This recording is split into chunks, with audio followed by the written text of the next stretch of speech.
So we continue with our assessment of yesterday's State of the Nation address by President Jacob Zuma, all the reaction and analysis. Well, let's chat to a political economy specialist, Daniel Silke. He joins us from Cape Town. Daniel, thanks very much indeed for talking to us. Before we get into the detail, last night you had a domestic audience concerned about the economic plight. You also had a foreign audience assessing our credibility.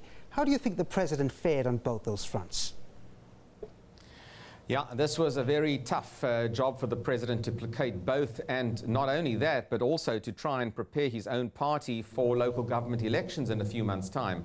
I think that the speech straddled all quarters. In other words, he walked a fine line.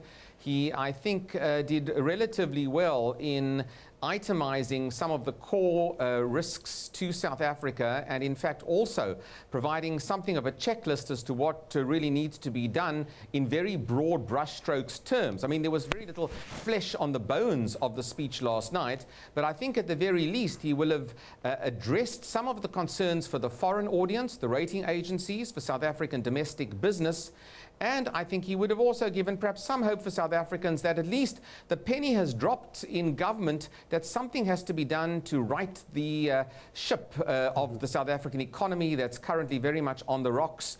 I think, therefore, he managed to get through the speech relatively well, but he ultimately set up Pravin Gordhan to really deliver more of the goods, and I think to really either deliver to foreign audiences and to South Africans in his budget speech at the end of February. Yeah, you spoke about the need for President Zuma to rise to the occasion on policy issues. I would think it all boils down to that question of certainty. You think investors were convinced on that certainty issue? No, I don't think they would have been convinced as a result of one speech, particularly what was a rather vague speech last night. But I think that the speech, the SONA speech, really needs to be seen in conjunction with the coming budget speech, and also perhaps with government performance over the next few months. Unfortunately, when it comes to the rating agencies, these are all issues that we should have been tackling years ago. There have been sufficient warnings with regards to this, and it's almost as though we've come a little bit too late to the party to try and rescue ourselves from this pending ratings downgrade. Having said that, I think that there is opportunity to shift sentiment, and sentiment, we know, in financial markets is very, very important. And if Pravin Gordhan can come with a particularly strong and perhaps more practical outline of changes to be made, then I think we stand perhaps a semblance of a chance of rectifying our position.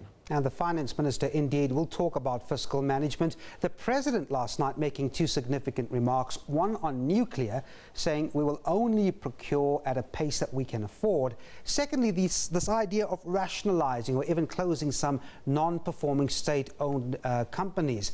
How much weight do you think those remarks carry?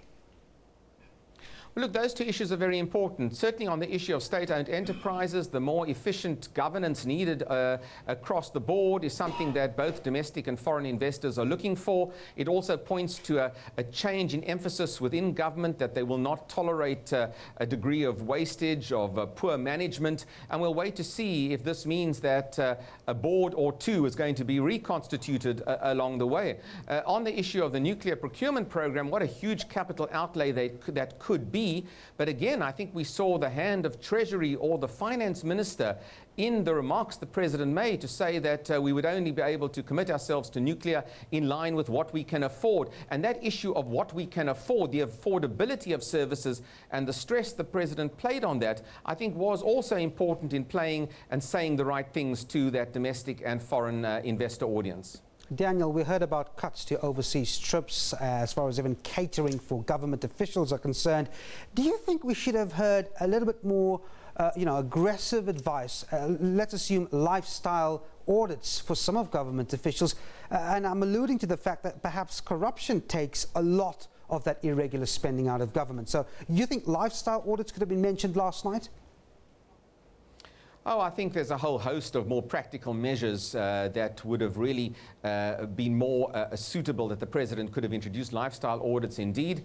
Look, this is a difficult speech for the president. His own power has been waning somewhat over the course of the last a few months. The Neni debacle, issues relating to Nkandla and the Constitutional Court hearings only in the last week, all have weakened him. There's only so much that one would expect him to do to make life difficult for his fellow members of parliament and others within the broader pro-Jacob Zuma group, and to make it more difficult for them to operate might be prudent from a global perspective, but politically the president also had to play it fairly carefully.